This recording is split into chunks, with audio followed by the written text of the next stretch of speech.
बस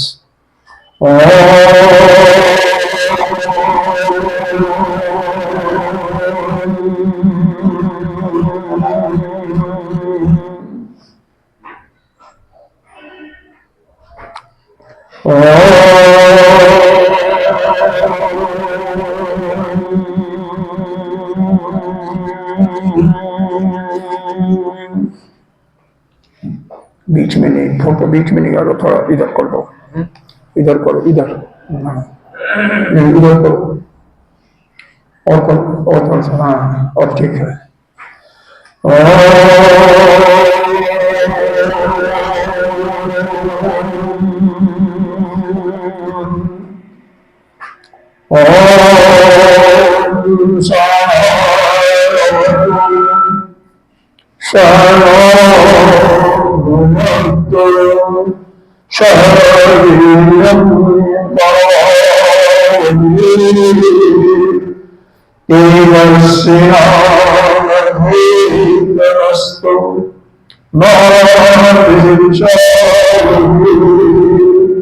ओम शांति शांति शांति। शंकरं शंकराचार्यं केशवं बादरायणं श्रोत्रभाष्यकृतौ वन्दे भगवन्तौ पुनः पुनः।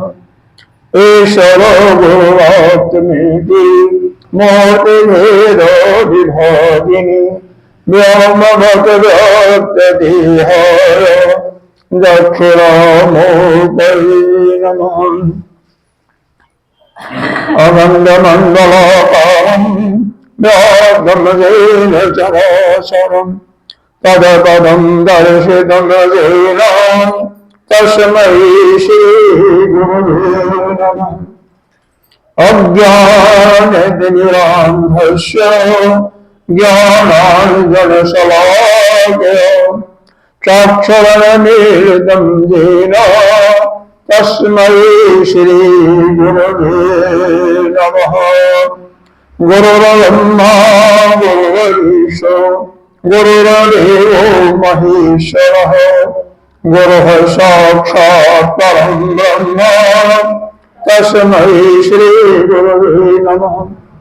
त्वमेव माता च पिता त्वमेव त्वमेव बन्धुः च सखा त्वमेव त्वमेव वीर्यो द्रविणं त्वमेव त्वमेव सर्वं मम देव। गजाननं भूतगणाधिसेवितं अभेदजम्बोफलचारुभक्षम् उमासुतं शोकविनाशकारकं नमामि गणेशरनाथं। अनंत श्री विभूषित नित्य प्रातः अस्मरणीय वंदनीय अर्चनीय पूजनीय 1008 श्री पंचायती महानिर्वाणी भावाती वरिष्ठ शोक्ति वरिष्ठ महामंडलेश्वर एवं उत्तर प्रदेश समाज के दक्ष श्री सदगुरुदेव भगवान के चरणों में कोटि नमन। यहाँ के अधिष्ठाता देव साक्षात शिव जी, मातृशक्ति भक्तजन पंडित जी, सभी के हृदयाकाश में विराजमान आत्मस्वरूप उस परमेश्वर को नमन करते हैं। हम लोग इस शिव महापुराण साप्ताहिक शिव महापुराण के कथा के अंतर्गत कल हम लोगों ने रुद्र संहिता और कुछ अंश में सहस्त्र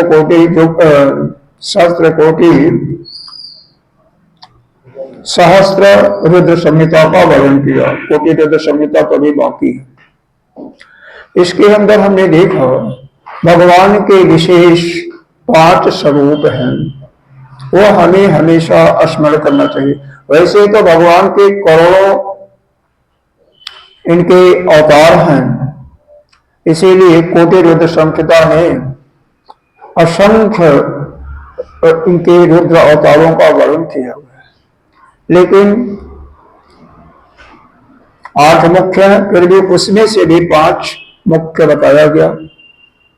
कल बताया गया था पहला शब्दोजात, दूसरा वामदेव, तीसरा अघोर, चौथा कहीं तत्वशाय का वर्णन है यहाँ पर और कई लोग उसको रुद्रकार भी वर्णन करते हैं। पांचवा ईशान। ये 5 प्रमुख है। शब्दोजात, हाँ अघोर तो बाद में आता। उसके बाद वामदेव महाराज हैं जो भगवान के ही अंश हैं। इनको गर्भ में ही पूर्ण ज्ञानी हो चुके थे। उसके बाद तीसरे नंबर पर तत्पुरुषा कहिए या रुद्र कहिए, फिर अघोर और अंतिम है ईशान। अष्टमूर्तियों के बारे में, इनके बारे में बता दिया गया था। इसके बाद हम लोगों ने कुछ अध्ययन किया था।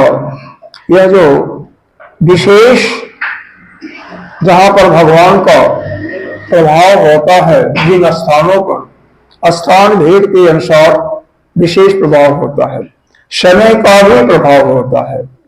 वही क्रिया ध्यान अगर ब्रह्म मुहूर्त में करेंगे तो आपका मन बहुत आसानी से एकाग्र हो जाएगा।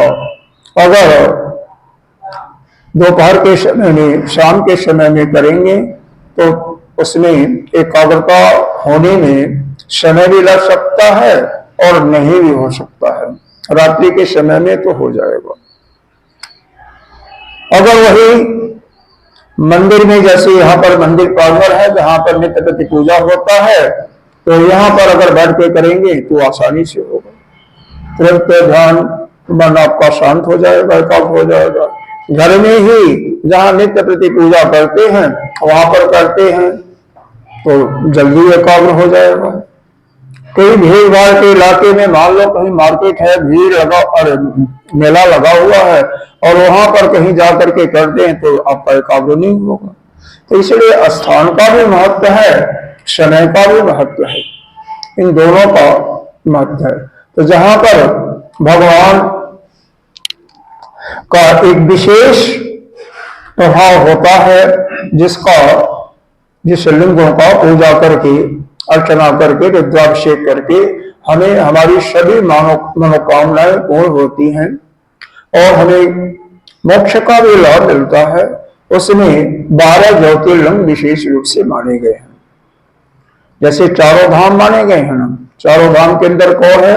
यह सब सनातन धर्म के प्रमुख अंग हैं। यह सबको मालूम होना चाहिए कौन कौन है। देखो पूरब में तो आपका कौन सा स्थान है? जगन्नाथपुरी। नहीं मालूम है आपको? नहीं मालूम है? गए नहीं है क्या? गए तो होंगे ना जगन्नाथपुरी। अब पूरब में जगन्नाथपुरी है तो पश्चिम सीधे आ जाइए, द्वारकाधीश है समुद्र के पार। फिर उत्तर चले जाइए तो बद्रीनाथ। केदारनाथ धाम में नहीं आता, वो वहां के उत्तराखंड के धामों में आता है। और फिर दक्षिण में चले जाइए तो फिर कौन है? रामेश्वरम आ जाएंगे। ठीक है ना? पूरा पश्चिम उत्तर दक्षिण। अरे नहीं, धाम में नहीं आता है। यह मुक्ति के जब 7 स्थानों का वर्णन आता है ना, तो जहां पर मुक्ति प्राप्त होती है तो वहां पर यह 4-5 स्थान तो उत्तर प्रदेश में कौन कौन है? काशी है, अयोध्या है, मथुरा है और हरिद्वार। ये 4 स्थान तो आपके यूपी के हैं। हरिद्वार भी पहले यूपी में ही था। ये चारों तो यूपी के हैं। 5वां स्थान आपका अवंतिका उज्जैन है। 6ठा स्थान द्वारका है और 7वां जो है यह आपका कौन सा है? यह कांचीपुरम बोला जाता है, जिसको यह जो है वो रामेश्वर के पास ही है, साउथ में है। इन स्थानों पर अगर किसी की मृत्यु हो जाती है तो उसकी सदगति अवश्य होती है। मुक्ति का मतलब यह कहिए कि जीवन मुक्त हो जाए तो ऐसा नहीं होता है। तो लेकिन फिर भी मुक्ति भी कई प्रकार की होती है। जैसे किसी देवता का जो आप आराधना करते हैं तो उसके लोक की प्राप्ति हो जाए, उसको सालों की मुक्ति करते हैं। वो एक कल्प तक होता है। एक कल्प मतलब ब्रह्मा जी का एक दिन, जो कि 1000 चतुर्युग के बराबर होता है। सामीप्य होता है दूसरी मुक्ति, जो कि भगवान जिस आराध्य का तपस्या करते हैं उनके शरीर करते हैं, उनके वस्त्र बन जाए, शारूप उन्हीं का रूप बन जाते हैं।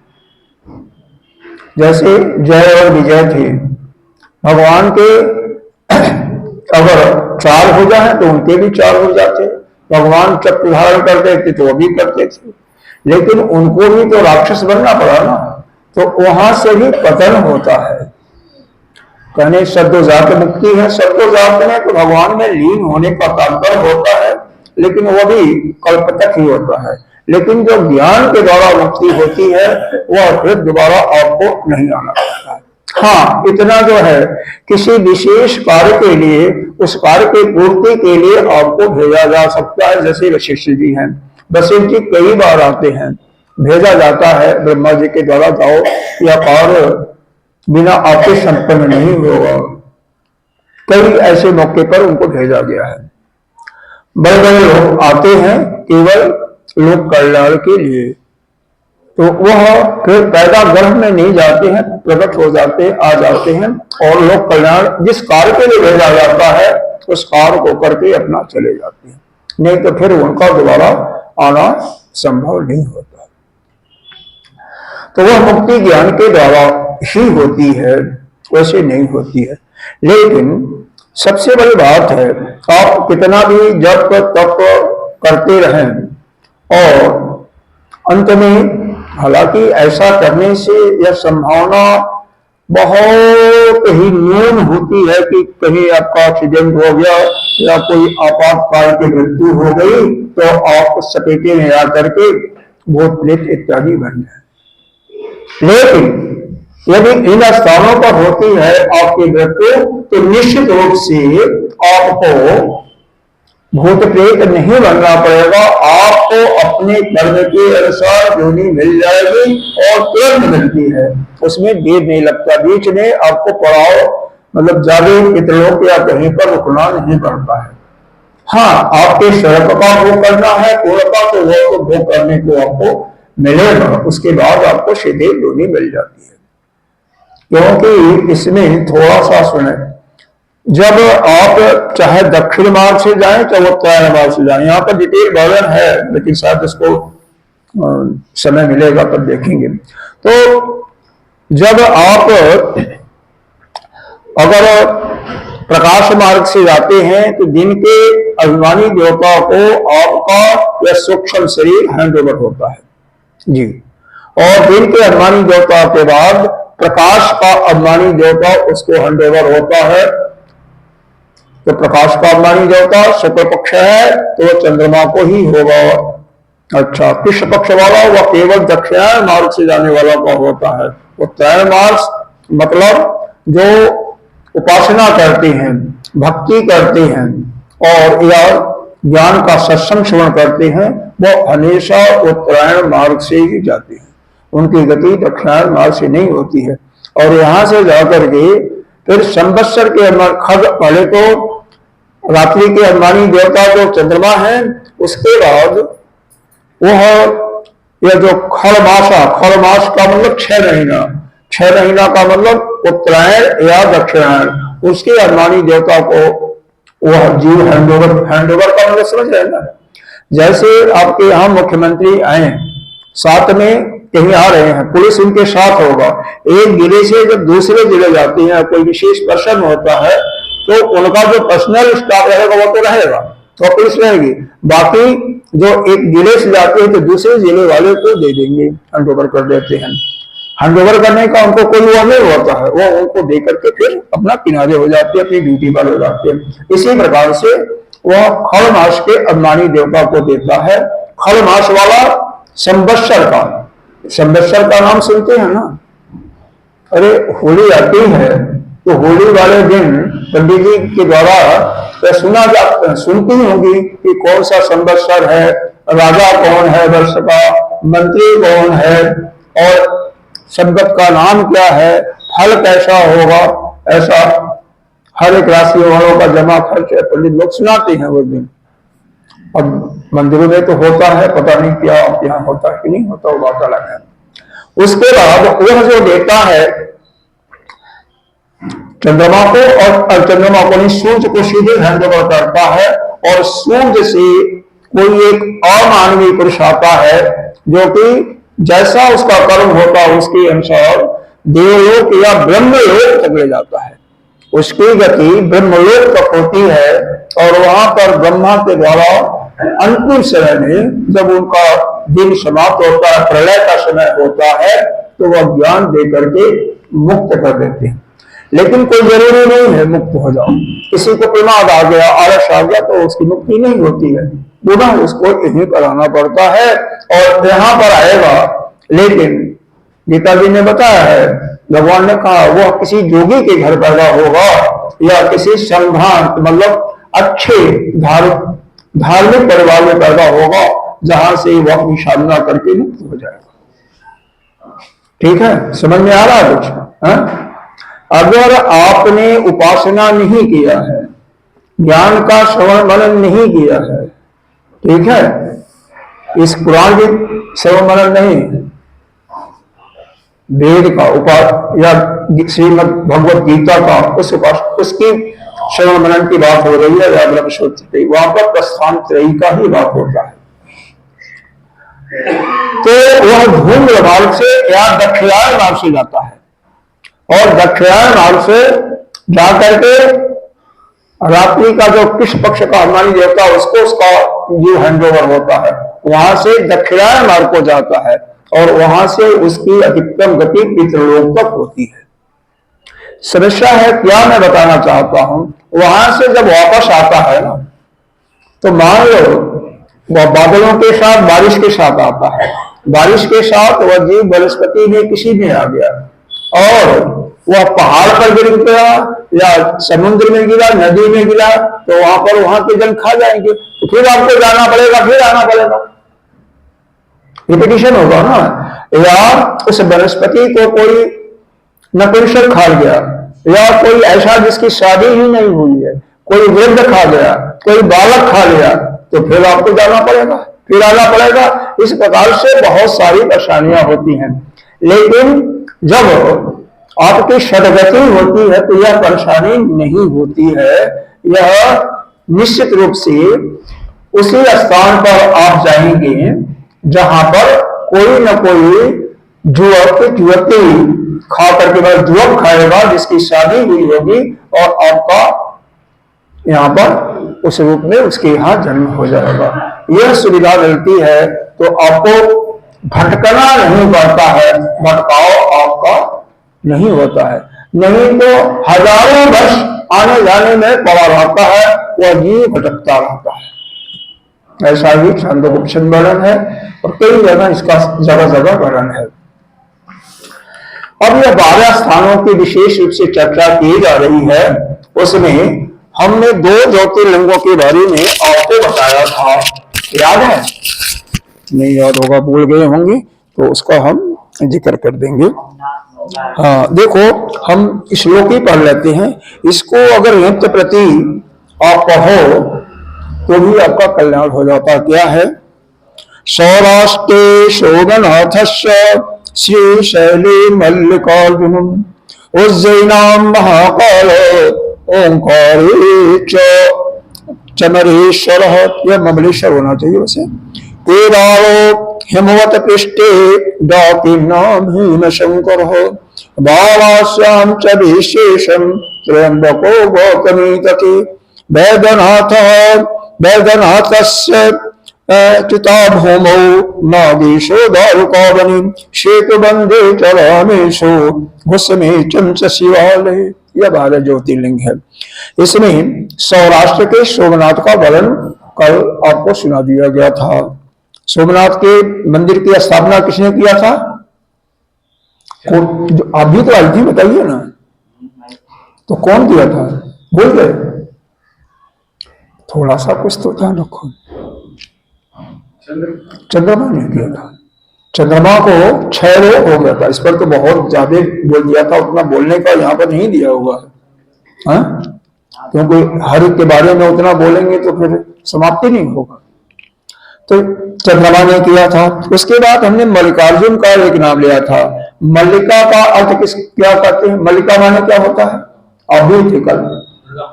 हाँ, माता। हाँ ठीक है, माता शक्ति, ठीक है, माता, माता गिरिजा पार्वती, ठीक है। अर्जुन किसे कहते हैं? कौन बताएगा? आप बताओ। हाँ, बहुत सुंदर, बहुत बहुत आपको धन्यवाद, बधाई, आपको याद है। तो शिव और पार्वती हमेशा, देखो, राधा का नाम लिया जाए तो कृष्ण का नाम कब आता है? बाद में आता है ना। राधे कृष्ण कहा जाता है, कृष्ण राधे नहीं कहा जाता है। इसी प्रकार भगवान राम ने स्वयं कहा है कि हमारा नाम सीताराम या सिया राम के नाम से जाना जाएगा। राम सीता ऐसा नहीं है। इसी प्रकार से यहाँ भी इसी परिवार में भी मल्लिकार्जुन, पार्वती का ही पहले नाम। हालांकि भोले बाबा तो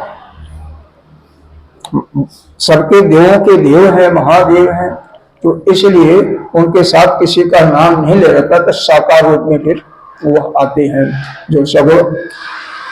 यहाँ पर सुबह हमने बताया था, सुबह के कथा में, यह सिर्फ इनके लिए बता रहे हैं, क्या नाम है, नरेश के लिए। यहाँ पर सगुण निर्गुण का भी निरूपण किया गया है। वह पेज नंबर 388 के अंतर्गत वर्णन है, भाग 2 में। आप विशेष रूप से देख सकते हो। वही बताया, वही इसमें भी है, थोड़ा सा शब्दों का हेरफेर है, क्योंकि 2 दिन से इनका प्रश्न था, आपको तो ध्यान ही है, बता दिया गया था। फिर भी एक बार सुनने से भूल जाता है, बारंबार श्रवण करने के लिए। तो यह जो शिव महापुराण का पुस्तक है भाग 2, उसमें 388 पेज पर है। कोटि रुद्र संहिता के अंतर्गत, कोटि रुद्र संहिता के अंतर्गत है। अध्याय कहोगे तो अध्याय भी बता दूंगा, अभी आएगा तो बता दूंगा। तो इसके बाद वो कुमार स्वामी वहां पर गए थे, कुमार जी, जो कि मां गिरिजा और शिव के पुत्र थे, और वहां पर भगवान माता पार्वती के साथ उनके दर्शन के लिए गए थे, और वहीं पर एक अंगशिला गए थे, इसीलिए उसका नाम मल्लिकार्जुन बना। तो ये 2 हो गए। तीसरा महाकाल, यही आया है ना, उज्जैना महाकाल। यहाँ का थोड़ा सा कथा है। एक दूसरे नाम का राक्षस था। वह राक्षस बहुत प्रतापशाली था, सभी को तंग करता था, और शुरू से अपने जो भी कथानक आप का पढ़ते हैं, उसमें यही बताया जाता है, राक्षस लोग विशेष करके भगवान के जो भक्त होते हैं, देवता है, ब्राह्मण है, उन्हीं को परेशान करते हैं। आम आदमी को कम परेशान करते हैं। आम आदमी से उनका झगड़ा नहीं है। कारण क्या है? जो भगवान की भक्ति करता है वह भगवान को ला करके उनका उद्धार भी कराता है। और जो यज्ञ करता है, पंडित यज्ञ कराने वाले हैं या पूजा करते हैं या कराते हैं, तो उसके माध्यम से धर्म की वृद्धि होती है। और जब धर्म की वृद्धि जहां पर होगी, तहां पर अधर्म का नाश होता है। तो वह नहीं चाहते कि धर्म की वृद्धि हो, वह चाहते हैं हमारा अधर्म बढ़े। तो दोनों में से एक ही तो बढ़ेगा या सम हो जाए। तो इसलिए कि वह धर्म की वृद्धि को रोकने के लिए धर्म के जो अनुयायी हैं, जो उसको बढ़ाने वाले हैं, उनको कष्ट देता है। तो वहां पर एक ब्राह्मण का परिवार रहता था, भगवान के बड़े भक्त थे। तो उनका एक पुत्र था, वह इतना भगवान में लीन होता था, उसको पता ही नहीं लगा कि कौन आया। वह राक्षस आया और उसको खाने के लिए। इतने मतलब ध्यान में इतने मग्न हो गए कि इनको कुछ नहीं मालूम हुआ। फिर उस समय बोले बाबा स्वयं आकर के उस दुष्ट का संहार करते हैं, और वही वहां पर उस ब्राह्मण से कहते हैं कि मैं तुम्हारे भक्ति से बहुत ही प्रसन्न हूं, बोलो तुम क्या चाहते हो। उन्होंने कहा महाराज आप यहीं पर एक कमदसी स्थापित हो जाए और भविष्य में आने वाले भक्तों का कल्याण करें, उनकी मनोकामनाओं को पूर्ण करें, यही हम चाहते हैं। तो कालों के काल महाकाल उनको कहा जाता है। अवंतिका नगरी, जिसको आजकल हम उज्जैन के नाम से जानते हैं, यह अवंतिका नगरी भी मोक्ष को देने वाली मानी जाती है। सप्तपुरियों के अंदर ही आती है। ठीक है, तो सप्तपुरियों के अंदर यह भी आती है। चौथे नंबर पर आता है ओंकारे चामरेश्वर। यह नर्मदा नदी का मध्य प्रदेश में महाकाल से थोड़ी दूर पर 100-150 किलोमीटर दक्षिण में है। उज्जैन गए होंगे तो उज्जैन से 100-150 किलोमीटर आगे है। नर्मदा नदी वहां पर बह रही है। वहां पर दो नदियां और भी बह रही हैं। एक जो है आपका, उसका नाम है नहीं, एक का नाम है, हाँ, कावेरी है। कावेरी है। तो वहां पर कुछ लोग तो कहते हैं कि नर्मदा ही दो भागों में विभाजित हो जाती है, बीच में एक टापू सा बन गया है। लेकिन यदि यहीं पर यह वर्णन है कि नहीं, वह कावेरी नदी और नर्मदा नदी दो नदियों का वह संगम है। वहीं पर ओंकार नाम का एक पहाड़ है जिसका शिखर नहीं है, और वहीं पर भगवान यह ओंकारेश्वर दो भागों में, एक ममलेश्वर जो कि उस नदी के एक पार ममलेश्वर है और एक तरफ ओंकारेश्वर है। तो ओंकारेश्वर और ममलेश्वर, अगर वहां पर कोई दर्शन करने जाए तो दोनों का दर्शन करने से ही तभी जाकर के एक को कर लिया तो वह ज्योतिर्लिंग का पूरा दर्शन नहीं हुआ। दोनों तरफ साथ साथ एक दूसरे के सामने है बिल्कुल, एक तरफ ओंकारेश्वर दूसरी तरफ ममलेश्वर।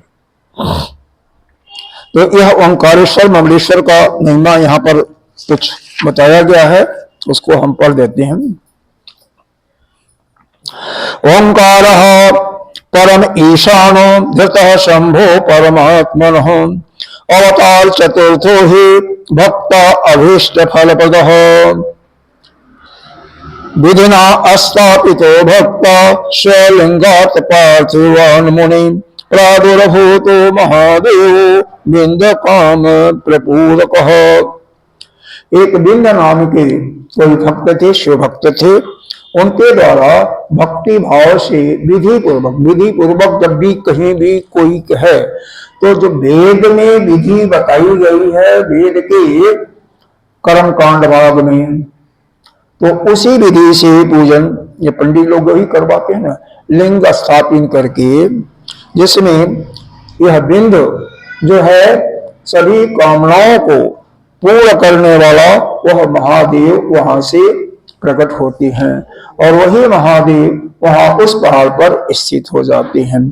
क्योंकि भक्त की प्रार्थना है, भक्त मान ही जाते हैं। क्योंकि चंद्रमा को ने भी देखा, चंद्रमा ने उनसे ही प्रार्थना की, भगवान आप यहाँ पर एक अंश से रह जाइए, तो भगवान वहां पर भी रह गए। तो वह ओंकारेश्वर और फिर दो भागों में बढ़ जाते हैं, क्योंकि नदी थोड़ी सी चौड़ी है, दो नदियां हैं। तो भाई जो यह ना जाए तो ममलेश्वर का दर्शन कम से कम एक का तो दर्शन कर ही लेगा, तो इसलिए दोनों भागों में है, उधर भी है और इधर भी है, लेकिन दोनों का ही दर्शन श्रेष्ठ माना जाता है। यह कहते हैं समस्त भोगों को देने वाले और मोक्ष देने वाले या भक्तों पर कृपा करने वाले हैं। इसके लिए बताया है इन्होंने, देवई सन प्रार्थे है तत्र द्विविधा रूपेण संस्थित, दो विधा दो प्रकार से स्थित है। भक्ति मुक्ति प्रदो, भक्ति को देने वाले और मुक्ति को प्रदान करने वाले, लिंग रूपो वही भक्तवत्सल, भक्तों के प्रेमी हैं। स्पष्ट रूप से यहाँ पर बता दिया गया। चूंकि प्रणव ओंकार ये भगवान का ही नाम है, इसीलिए यहाँ पर इसका भी वर्णन किया गया है। बाद में इसी शिव महापुराण में कोटि रुद्र संहिता या आगे जाकर के यह भी वर्णन आया है कि प्रणव की उपासना कैसी करनी चाहिए, उसका भी वर्णन आया है। प्रणवे चैव ओंकार नामाशिह लिंगोत्तमम् परमेश्वर नामशः इति प्रार्थस्य मनीश्वर। यह पार्थिव लिंग वह परमेश्वर के नाम से प्रसिद्ध है।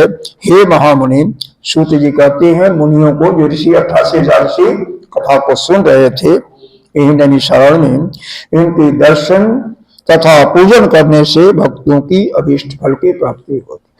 किसी ज्योतिर्लिंग में जाइए तो केवल दर्शन मत कीजिए, पूजन भी कीजिए। प्रायः हम भी जाते हैं तो पूजन करने का, अब हम लोग पहले से ऐसा प्लान बना लेते हैं, वो नहीं ठीक है। जाइए तो 1 दिन 2 दिन रुकिए, तभी तो पूजन हो पाएगा। अब जाइए और अब दर्शन होगा, दर्शन में 3 घंटे 4 घंटा लग जाता है केवल लाइन में। जो गए होंगे देखेंगे, भीमाशंकर में बहुत ज्यादा, अब समय समय की बात है, कई बार लाइनें 2-2 घंटा लगती हैं, कई बार बिल्कुल नहीं होती है। तो वहां पर पूजन का विधि है, बिना पूजन किए हुए। और चूंकि भगवान शिव हैं, इसलिए अगर उनका रुद्राभिषेक कोई करता है तभी जाकर के अच्छा फल मिलता है। तो रुद्राभिषेक भी करना चाहिए, चाहे संक्षिप्त रूप से या डिटेल रूप से। ठीक है, दर्शन करने से भी लाभ होता है, वैसे तो आपके अंदर ही विराजमान भगवान है, वह भाव है तो अलग है। नहीं, अगर प्रारंभिक कोटि के साधक हैं तो निश्चित रूप से पूजा, दर्शन पूजा और ध्यान जाप करना ही चाहिए। कम से कम 2 घंटा 2.5 घंटा तो केवल पूजा दर्शन में बिताते हुए बाकी अपना समय कंप्लीट कर लीजिए। लाइन में क्या लगेगा, क्योंकि पंडित जी तो खैर तुरंत मिल जाते हैं, पूजा करा देंगे। पूजा में लाइन नहीं लगती है कहीं भी, शायद ही 10 मिनट 5 मिनट का इंतजार करना पड़े, लेकिन दर्शन करने में लाइन लगती है। तो वह समय पहले से कैलकुलेट करके जाइए। अगला जो है केदारनाथ का नंबर आता है। केदारनाथ यह भी 2 भागों में विभक्त है। जब तक पशुपतिनाथ कहाँ पर है या किसी को मालूम है? नेपाल में। जब तक काठमांडू में जो पशुपतिनाथ हैं उनका भी दर्शन हो, केदारनाथ का भी, तब वह दर्शन पूर्ण माना जाता है। इनके विषय में क्या बताया है? केदारेशो अवतारस्तु पंचमः परमः शिवः ज्योतिर्लिंग स्वरूपेण केदारी संस्थितः च। परम शिव का 5वां अवतार जो है केदारेश नाम वाला है। हम लोग केदारनाथ कहते हैं। केदार के ईश, केदारेश का मतलब केदार घन ईश, मतलब केदारेश, उस क्षेत्र को केदार कहते हैं। अब ये लोग अंशिया लोग शायद जानती होंगी केदार, तो पहाड़ में जो रहते हैं वही मालूम है। यह केदार क्षेत्र में जो स्थित है। यहाँ पर विष्णु भगवान का नर नारायण नामक अवतार है। देखो, नर नारायण अवतार तो है, लेकिन उन्होंने पूजा किया था बद्रीनाथ में। इसमें कहानी क्या है, पहले आज के 100 साल पहले या बहुत साल, 200-400 साल के पहले होगा, क्योंकि हमने देखा तो नहीं है, बद्रीनाथ से केदारनाथ का बीच में एक गुफा सी थी। जो बद्रीनाथ जाते थे पूजा किया, और वहीं से केदारनाथ जाकर के वहां भी वही पंडित पूजा करता था। बहुत पहले की बात है, बीच में से बस चले जाते थे, न उनको पहाड़ पार करना पड़ता था, न कैसे जाते थे भगवान जाने। लेकिन आजकल कम से कम तो 1 दिन पूरा 10-12 घंटा शायद ज्यादा भी लग जाता है बद्रीनाथ से केदारनाथ जाने में। फिर केदारनाथ में पैदल भी चलना पड़ता है 1 दिन, तो कम से कम 2 दिन तो कम से कम लगता है केदारनाथ से बद्रीनाथ जाने में। 3 दिन 2.5 दिन लग जाए तो आराम से जाएंगे तो 3 दिन, समझिए 2.5 दिन। लेकिन पहले सुबह शाम पंडित आता और जाता था। कैसा रास्ता था ये लोग अगर जानते होंगे, जानते हो? नहीं जानते होंगे, नहीं, बहुत पुरानी बात है, आजकल की नहीं बात है, केवल हम लोग सुने हैं, शायद आपने भी सुना होगा। तो यह केदार क्षेत्र में है। यहाँ नर नारायण का अवतार है। नर नारायण का जो है यह एक क्या नाम है, बेर के वृक्ष, क्योंकि वहां पर माँ स्वयं लक्ष्मी जी बेर के रूप में विराजमान है। यहाँ पर बद्रीनाथ में वह नर नारायण वहां पर तपस्या किए थे। तो यह पूरा क्षेत्र ही केदार के नाम से जाना जाता है, बद्रीनाथ और केदारनाथ का। अब आगे चल करके छठा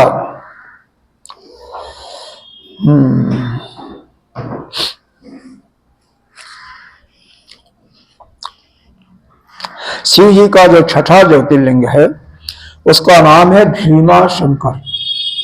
भीमा शंकर कोई जानता कहाँ पर है? नहीं जानता है। यह पूना से हाँ 2-2.5 3-4 घंटा लग जाता है, 3-4 घंटे लग जाता है, 5 घंटे तक लग जाता है। तो जो भी हो, तो कम से कम 40 किलोमीटर लगाए तो 200 से तो ज्यादा ही है। 300 हाँ होगा, बीच में से ही 2-3 लग जाता, 5 घंटे तो लग ही जाता है, वो तो है। तो इसके विषय में क्या बताता है, एक भीमा नामक या भीम नामक एक राक्षस था, बहुत बड़ा असुर था। वह भी बहुत लीला करता था। राक्षस असुर, लीला का मतलब सबको परेशान करता था। जो भी जिनको समझ जाता है कि भगवान के भक्त हैं उसको बहुत दुख देता था, सताता था, मारता था, पीटता था, कुछ रखते तो छीन लेता था, पूजा करते थे तो उसमें विघ्न डाल देता था। सुदक्षिण नामक एक भक्त था। तो अब उसने मारा, लेकिन उसने क्या मारा, भगवान शिव का उसके अंदर एक प्रकार से एक शक्ति प्रकट हो जाती है और उसके माध्यम से उसने भीमा शंकर भीम को मारा। और उस जो शक्ति प्रकट हुई थी वही भीमा शंकर है, उस भगवान शिव हैं और उन्हीं को भीमा शंकर के नाम से, क्योंकि भीम राक्षस का नाम और भगवान शंकर ने उसको किया था, तो इसलिए भीमा शंकर के नाम से प्रसिद्ध है। जितने भी ज्योतिर्लिंग अभी तक हमने बताए हैं सभी पहाड़ों पर ही ऊंचे स्थान पर है। सबसे बिना चढ़ाई के आपके महाकालेश्वर है। महाकालेश्वर है, बनारसी भी अभी नहीं आया, बनारस में भी आएगा ना, तो बनारस भी बिल्कुल प्लेन स्थान पर है। बाकी जितने भी आपको बताए जाएंगे ना प्राय सब ऊंचे ऊंचे स्थानों पर, जहां पर आपको चढ़ करके जाना पड़ेगा। केदारनाथ की चढ़ाई तो अद्भुत है ही है, केदारनाथ की तो छोड़ दीजिए, भीमा शंकर में भी चढ़ाई है, घुसमेश्वर आएगा वहां भी चढ़ाई है, ओंकारेश्वर में भी है, उतनी चढ़ाई नहीं है लेकिन है, ममलेश्वर में भी चढ़ाई है, हाँ त्र्यंबकेश्वर में नहीं है, लेकिन त्र्यंबकेश्वर में नासिक से जाइए तो पहाड़ों पर जाते हैं, पहाड़ी पर वो भी स्थित है। हाँ ठीक है, आपको पैदल चलने में चढ़ाई लेकिन पहाड़ी पर ही है। सोमनाथ में भी पहाड़ी नहीं, हाँ सोमनाथ भी जमीन पर है, हाँ रामेश्वर भी नहीं है, ठीक है बिल्कुल सही है। यह 4-5 आधा सब नहीं 4-5 है, 4-5 में बिल्कुल चढ़ाई नहीं है, बाकी जगह चढ़ाई है। चलिए कोई बात नहीं, आगे देखो 7वां, ये समाप्त करना है जल्दी। विशेषावतारस्तो काश्याम जातो ही सप्तमः सर्व ब्रह्मांड रूपस्य भक्ति मुक्ति प्रदो मुनिः पूजिता सर्वदेवस्य भक्ता विश्वाद्रि सदा कैलाशपतिना चापि भैरवेरापि नित्यशः। यहाँ पर 3 नदियों का संगम है। एक नदी है बरला और एक नदी है अस्सी और सी। इसी दोनों नदियों के नाम पर इसका नाम पड़ा क्या है? विशेषर भगवान। काशी तो नगर होने के नाते काशी विश्वनाथ मंदिर, तो विशेषर बरुआ के स्थान पर जो बरुआ नदी है उसके नाम पर विश्व हो गया, और विशेषर विशेश्वर वहां पर असी का भी शब्द का आ जाता है, और गंगा जी तो मुख्य रूप से है ही है। वहां पर सबसे विशेष बात यह है कि वह अभिमुक्त क्षेत्र है। गंगा जी उत्तर वाहिनी है कुछ स्थानों पर, वहां पर करीब 4-5 किलोमीटर की दूरी पर जब कभी भी कोई भी नदी प्रवाह उसका किसी डायरेक्शन में हो रहा है, आगे जा रही है, और मुड़ करके अपने जो जहां से उद्गम स्थान है उधर मुड़ जाती है, तो वह स्थान बहुत ही पवित्र माना जाता है। उत्तर काशी, उसी को काशी नाम से दिया जाता है। उत्तर काशी में भी यही स्थिति है कि मां गंगा उत्तर की तरफ आते हुए इधर अपने उद्गम स्थान की तरफ मुड़ गई है, यहां भी अपने उद्गम स्थान की तरफ मुड़ गई है। तो पूरा काशी नहीं, करीब 4-5 किलोमीटर का दायरा जो है वो अभियुक्त क्षेत्र माना जाता है। बहुत से ज्योतिर्लिंग अभी आएगा इसी कोटरुद्र संहिता में, अभी तो हम शतरुद्र संहिता पढ़ रहे हैं। इन्हीं अवतारों का जो ज्योतिर्लिंग बता रहे हैं कोटरुद्र संहिता में भी वर्णन वहां पर और विस्तार से है, तो जो यहाँ बता दे रहे हैं तो वहां पर थोड़ी बताएंगे, वह एक ही रूप में समाप्त कर दे रहे हैं। थोड़ा सा यहाँ से कुछ वहां की कथा लेकर के भी बता, यहाँ पर कथा नहीं है, केवल यह यहाँ पर है, उसका फल खास खास नाम दे दिया और कुछ वाला नहीं, कथा वहां से लिया गया है। तो यह 3 नदियों का संगम है। जैसे प्रयागराज में, प्रयागराज तो सभी लोग गए होंगे, काशी भी गए होंगे, वहां पर 3 नदियां हैं, गंगा, जमुना, सरस्वती। सरस्वती लिंग है, और यहाँ पर गंगा, बरुआ और अशी, यह 3 नदियां हैं। मालूम तो वहां के लोगों को ही होगा या किसी से वह जो वहां के वो होंगे उन्हीं को मालूम है। जब शास्त्र में लिखा हुआ तो निश्चित रूप से है, ठीक है, यह समझ लीजिए शास्त्र में लिखा हुआ तो है, जाकर के देखना चाहिए। और जब प्रलय काल होता है तो भगवान शिव अपने त्रिशूल की नोक पर वह जो 4-5 किलोमीटर का एरिया है उसको ऊपर उठा लेते हैं। वह कभी भी उसका नाश नहीं होता, प्रलय नहीं होता, प्रलय में वह बचा रहता है। पूरा काशी नहीं, काशी तो बढ़कर के बहुत ज्यादा हो गया, वह नहीं, बस वही जो अभिमुक्त क्षेत्र माना गया है उसको वह कभी प्रलय के अंतर्गत में नहीं आता है।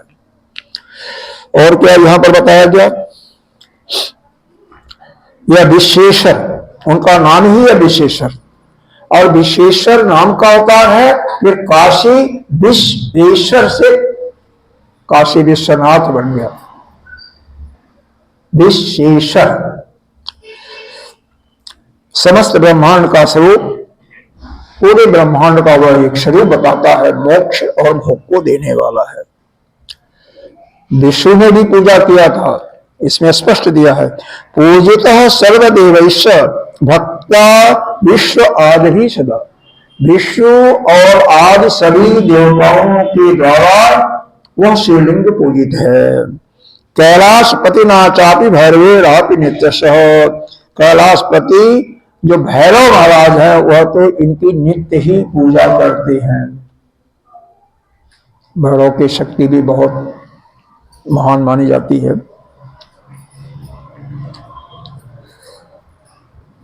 कह रहे हैं यहां पर, स्वयं सिद्ध स्वरूपो ही तथा स्वपरि सप्रभु। वह प्रभु यानी एक तारक मंत्र के द्वारा हमारे गुरुदेव बताते हैं, जब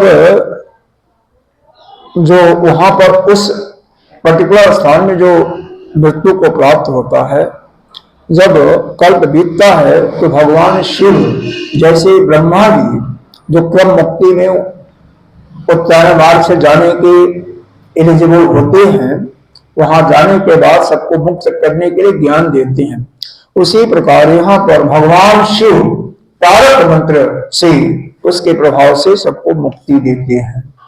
ऐसा यहाँ पर वर्णन है। इसका थोड़ा सा जाप करने का विधाया है। काशी विश्वेशो भक्ता तत्व नाम जप कारक निर्लिप्ता कर्दही नित्यम कैवल्य पदभागिन।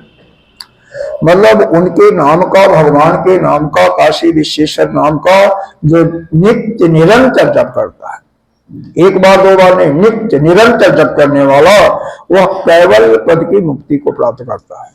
कैवल पद की मुक्ति जिसको प्राप्त हो जाती है उसको पुनः संसार में नहीं आना जाना पड़ता है। वह इस दुखालय शरीर संसार से हमेशा हमेशा के वह जन्म मरण के बंधन से मुक्त हो जाता है। आठवां है त्र्यंबकेश्वर। त्र्यंबकेश्वर जो है नासिक के पास महाराष्ट्र में स्थित। महाराष्ट्र में 3 ज्योतिर्लिंग, 4 भी माने जाते हैं, लेकिन 3 तो निर्विवाद है, चौथा विवादित है। विवादित कौन है पहले उसको बताते हैं। वैद्यनाथ। वैद्यनाथ कुछ लोग मानते हैं कि असली जो वैद्यनाथ है वह झारखंड वाला है, असली है। महाराष्ट्र वाले कहते हैं पल्ली के पास जो वैद्यनाथ है यही असली है। हिमाचल वाले कहते हैं वहां पर धर्मशाला जिले में वहां वैद्यनाथ धाम है, वही असली है। तो भाई ठीक है। हमारे कहने का मतलब है सनातन धर्म के अंदर यह बात है कि जगह जगह मान्यता करके और वहीं पर लोग भगवान का उसी के माध्यम से लोग पूजा अर्चना करते हैं। मतलब धर्म की बढ़ोतरी होती है, यही है और क्या है। बाकी ठीक है, किसी कोई कहीं माने कोई फर्क नहीं पड़ता, लेकिन है। हमारे गुरुदेव भी कहते हैं कि हम भी वैद्यनाथ को ही मानते हैं। कारण क्या है, अब यहाँ पर जब कथा आएगी तभी बताएंगे। अभी त्र्यंबकेश्वर की कथा सुन लो। गौतम ऋषि का नाम सभी को मालूम है, उनकी पत्नी का नाम अहिल्या भी मालूम होगा। उनके 2 पुत्र थे, एक का नाम था सदानंद। वह सदानंद जो है वह जनकपुर में राजा जनक के, अब नाम रामायण रामचरितमानस में भी सुना होगा, उनके उपरोहित भी थे। जैसे वशिष्ठ जी जो है यह अयोध्या के या रघुवंशियों के यह उपरोहित गुरु थे, उसी प्रकार से उनके उपरोहित गुरु थे। दूसरे पुत्र का नाम चिरायु था। चिर आय, तो कोई भी यह काम करता था तो उसको बहुत देर से सोचता था। जैसे मान लो आपने पानी मांगा तो सोचेगा कि पानी ले जाऊं, शरबत ले जाऊं, फिर सोचेगा कि पानी ठंडा ले जाओ या पानी गर्म ले जाओ, या पानी सादा ले जाओ या बिस्लरी का। उस समय बिस्लरी नहीं होता तो छान करके लोग रखते थे कौन सा। इस प्रकार से हर एक काम में इतना देर करता था कि जो जिसको जो जरूरत होती थी वो परेशान हो जाता। उसका नाम जैसा था वैसा ही उसका बनता। एक समय की घटना क्या है, वहां पर वैसे भी महाराष्ट्र में पानी की कमी है, बॉम्बे में पानी का भाव है, ठीक है, पानी का पूरे महाराष्ट्र में, राजस्थान में, अब धीरे धीरे राजस्थान भी ठीक हो गया। महाराष्ट्र में भी दूर से पानी आता है, ऐसा नहीं पीने में कोई मरने वाला नहीं है, लेकिन पानी दूर से आता है, गवर्नमेंट मंगाती है। वहां पर एक तालाब बहुत बड़ा है, तो उसमें भी पानी इकट्ठा करके किया जाता है। खैर वहां पर अकाल पड़ गया, लोग भूख पानी से मरने लगे। गौतम ऋषि तपस्वी थे, इन्होंने तपस्या किया वरुण देव का। वरुण देव प्रसन्न हो जाते हैं तो इन्होंने कहा भगवान पूरी जनता त्राही त्राही मची हुई है, पानी से लोग मर रहे हैं, कुछ करो। उन्होंने कहा देखो आपने तपस्या किया है तो आपके लिए मैं पानी पूरा दे देता हूं, मैं उसमें बैठ जाऊंगा, गड्ढा खुदवाओ बड़ा सा, मैं बैठ जाऊंगा और उसमें पानी कभी कम नहीं होगा, पानी का कभी नाश ही नहीं होगा, मैं स्वयं बढ़ जाऊंगा अपने एक अंश से। आपकी प्रार्थना बस इतना ही मैं करूंगा और वहां पर हम सबके लिए तो नहीं कर पाऊंगा। उन्होंने कहा ठीक है, उन्होंने एक गड्ढा थोड़ा बड़ा सा बनवाया, खुदवाया लोगों का सहायता के द्वारा, और वहां पर दोनों भी बैठ जाते हैं। अब पानी वहां पर था। अब इनके लिए तो कोई बात ही नहीं है। कुछ और भी ऋषि मुनि थे, तपस्वी लोग, ब्राह्मण लोग, उन्होंने कहा हम लोग भी आ जाए। उन्होंने कहा आ जाओ, हमें क्या है। अब यहाँ पर वहां पर जो जमीन थी वहां पर कुछ खेती बाड़ी के रूप में फल जैसे है अपना लगा दिया, कोई साग सब्जी इत्यादि लगा दिया, वो भी उसी से हो जाता था, और अपना पानी के तो पूरा स्नान करना सबके लिए पर्याप्त था। बाकी लोग आ गए, वो भी ठीक चल, सब ठीक चलता रहा। कुछ दिन के बाद अहिल्या के अंदर थोड़ा सा हम आ जाता है, आ गया, सबके अंदर आता है हम।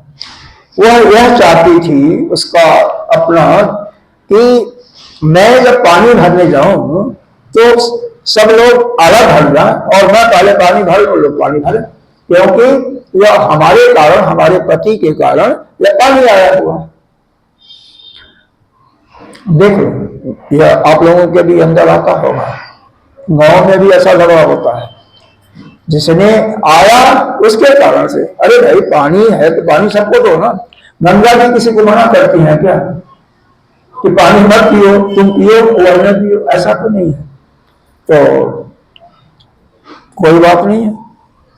अंत में उन पत्नियों ने, ब्राह्मण के पत्नियों ने अपने पतियों से कहा, सभी पति क्योंकि ब्राह्मण थे, धार्मिक थे, तो उन्होंने क्या किया, ठीक है हम एक ऐसा प्लान बनाते हैं कि इस गौतम और अहिल्या को यहां से खदेड़ देते हैं।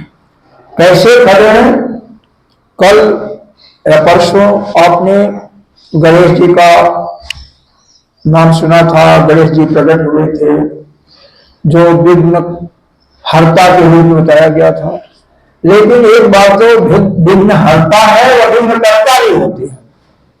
उन्होंने गणेश जी को प्रसन्न किया, गणेश जी आए, उत्पन्न हो गए, आ गए। उन्होंने कहा क्या बात है, क्यों तुम हमें आवाहन किया है? ब्राह्मणों बोलो क्या कष्ट आ गया? उन्होंने कहा महाराज हमें कुछ चाहिए नहीं, कोई कष्ट नहीं है, लेकिन इस गौतम और अहिल्या को यहां से खदेड़ो, कुछ करो, ऐसा उपाय करो कि ये दोनों चले जा और हम लोगों को परेशान कर रखे।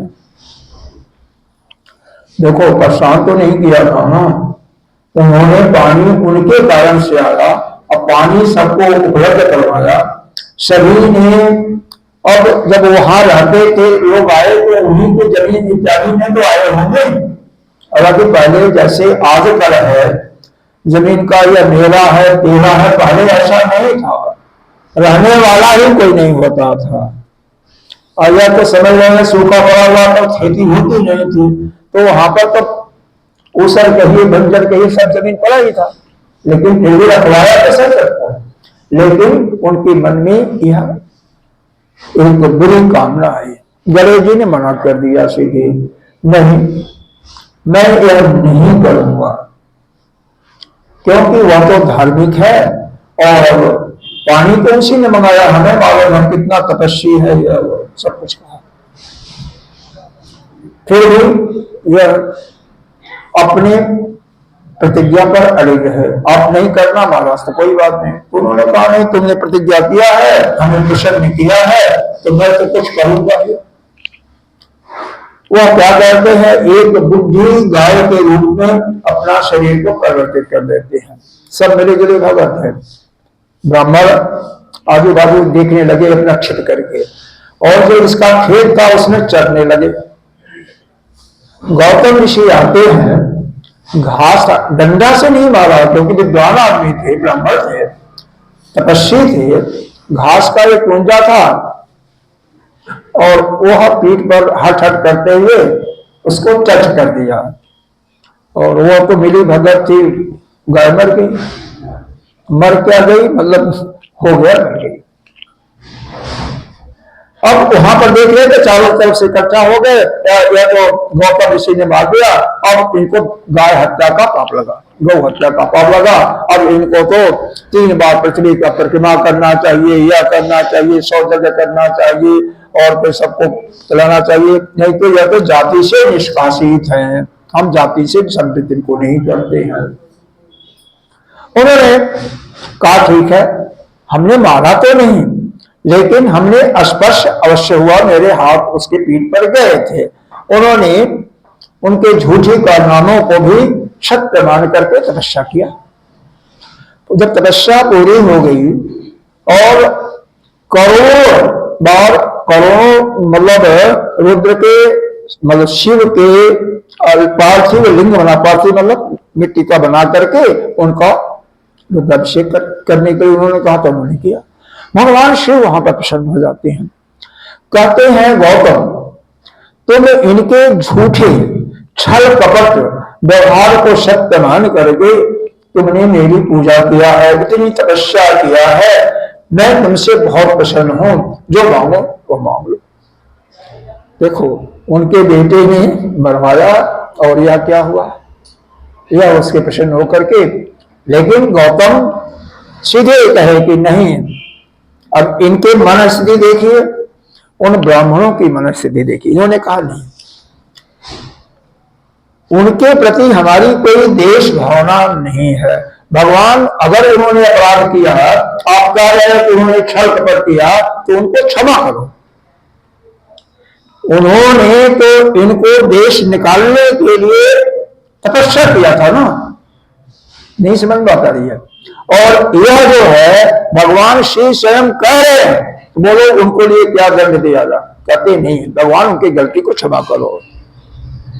कोई छल कपट जैसे भी किया, आप कह रहे हैं छल कपट, तो कोई बात नहीं, सही है, लेकिन उनको क्षमा कर दो। फिर हमारा यही आज्ञा है, हमारा यही वरदान है कि उनके गलती को माफ कर दो, बस हमें कुछ नहीं चाहिए।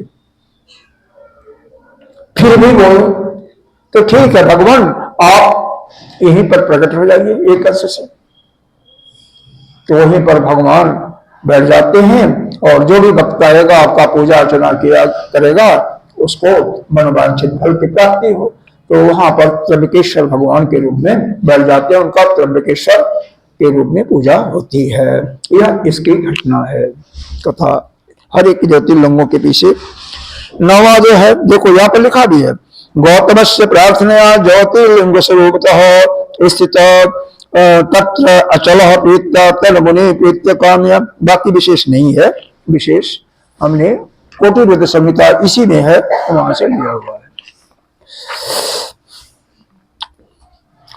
अब 9वां अवतार होता है भगवान शिव का। एक बहुत बड़ा भक्त था, किसी को याद हो बताओ, नाम बताओ।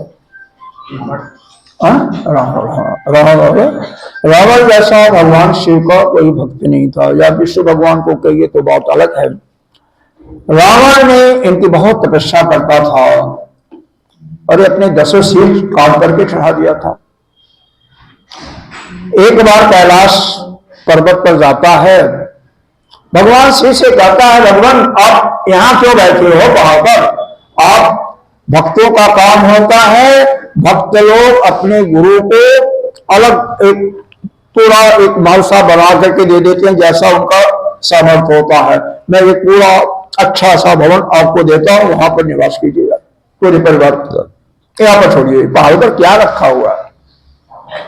भगवान शिव कहते हैं नहीं भाई, हम यहीं पर खुश हैं, हम वहां नहीं जाएंगे।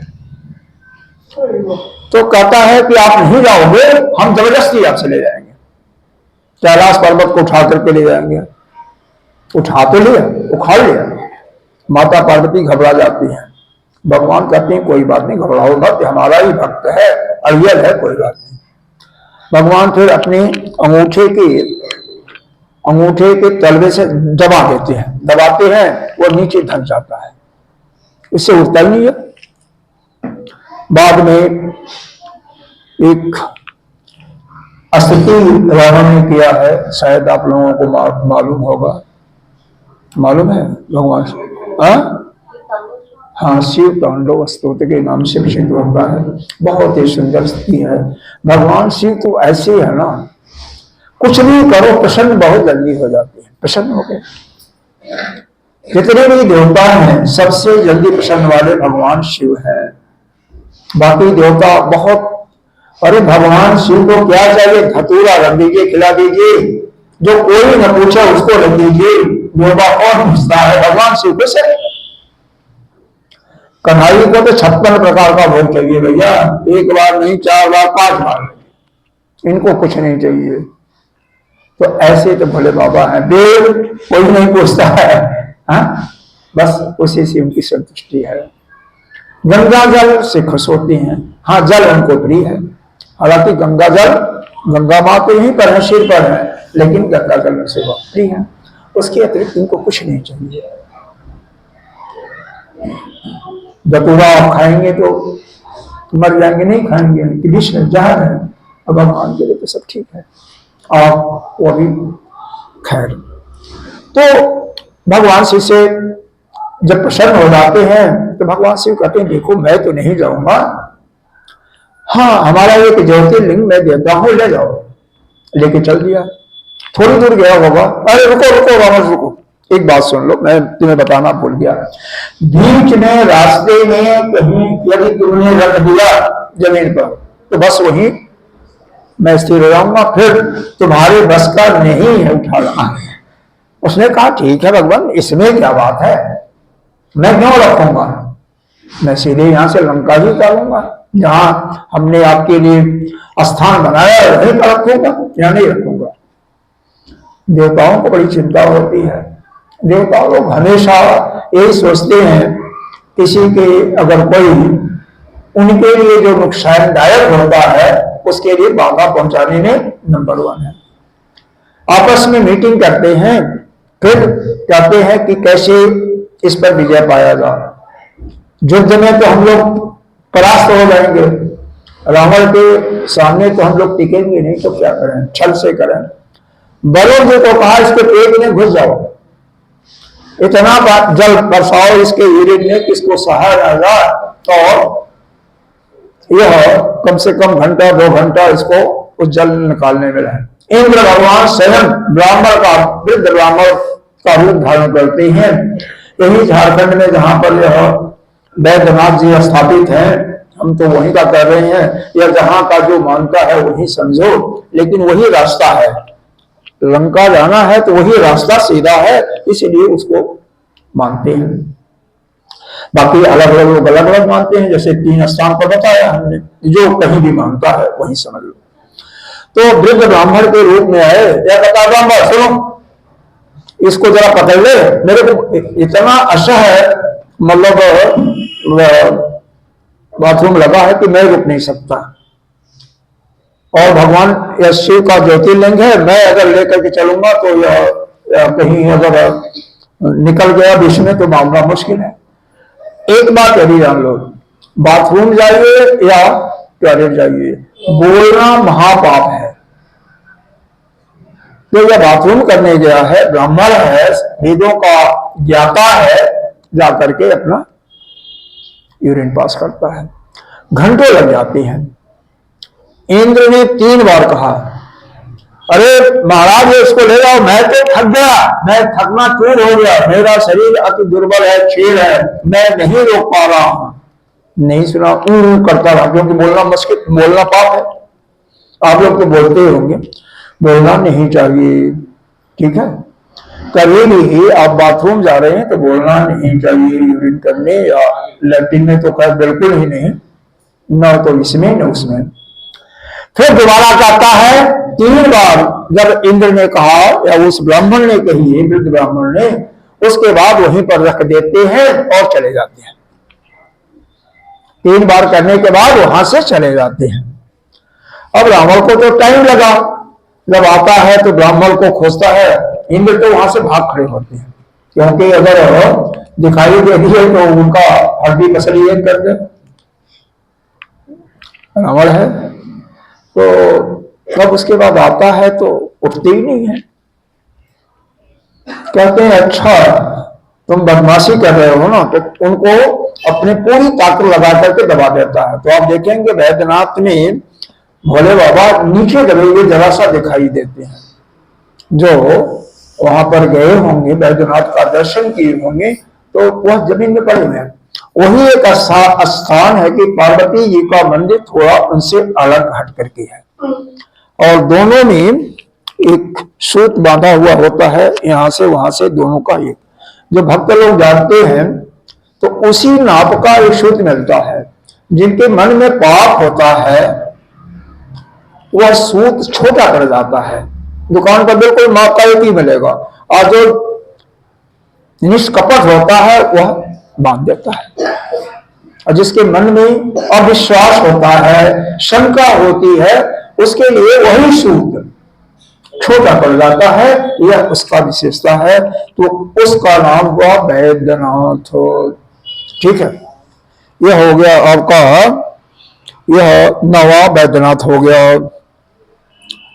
यह संपूर्ण भोग तो जितने भी लोग ज्योतिर्लिंग हैं सभी भोग और मोक्ष को देने वाले हैं, तो कोई ऐसी बात नहीं है। अब 10वां देखिए, नागेश्वर। नागेश्वर कहां पर है? स्थान एक ही है, इसमें कई नाम नहीं है, केवल वैद्यनाथ में ही विकल्प है, बाकी सब जहां पर है एक ही है। जब पश्चिम में है, द्वारका जाते हैं आप तो बीच में या जंगल में पड़ते हैं नागेश्वर महाराज, जंगल में पड़ते हैं। तो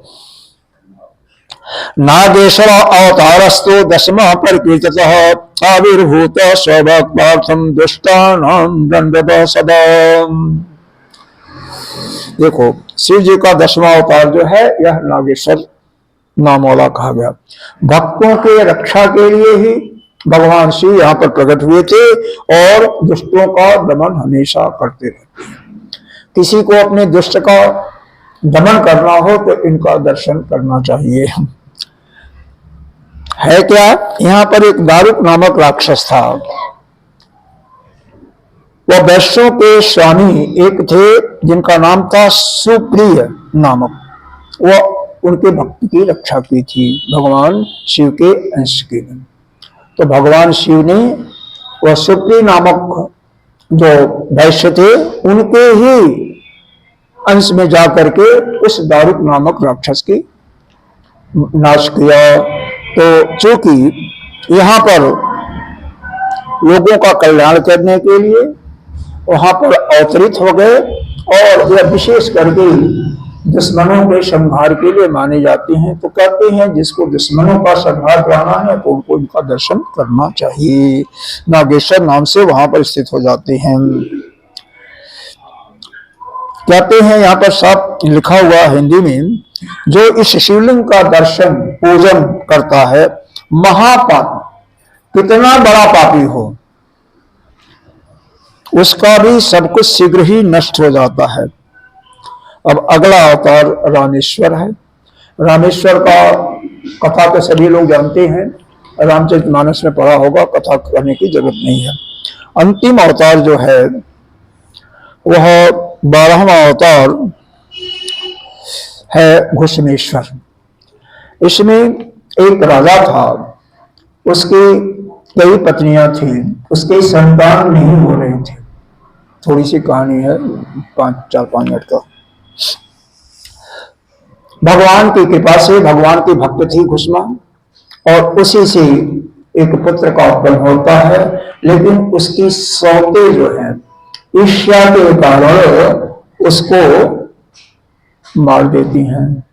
देखो, लेकिन भगवान की भक्त थी ना, जब उसको पता चलता है कि फला जगह वहां पर एक तालाब सा, थोड़ा सा छोटा सा पोखरी था, वहां पर उन्होंने ऐसा हुआ है, किसी को दोष नहीं देती है, वहां पर जाकर के बहुत करुणा के साथ पुत्र को पुकारती है, भगवान स्वयं गोद में लेकर के प्रकट हो जाते हैं, बालक आ जाता है, जिंदा हो जाता है। यह मतलब तपस्या में यह हल होता है, जो चाहो भगवान उसको आपकी मनोकामना को पूरा करते हैं। भगवान इस पर प्रसन्न हो जाते हैं, क्योंकि तपस्या तो शुरू से थी और वहां पर भी तपस्या करी थी। तो कहती है भगवान यहाँ पर आप एक अंश से प्रकट हो जाइए और भक्तों का रक्षा करते रहिए। यही के साथ इस 12 आपकी जो रुद्रावतार की कथा, ज्योतिर्लिंगों की कथा भी समाप्त हो गई। इन ज्योतिर्लिंगों का बहुत विशेष महत्व है।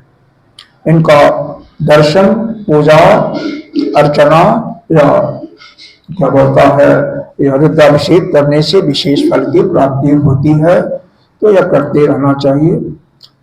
इसके बाद हम यहाँ पर यह शतरुद्र संहिता समाप्त होती है और हम कोटि रुद्र संहिता के बाद में चलेंगे। ओम नमः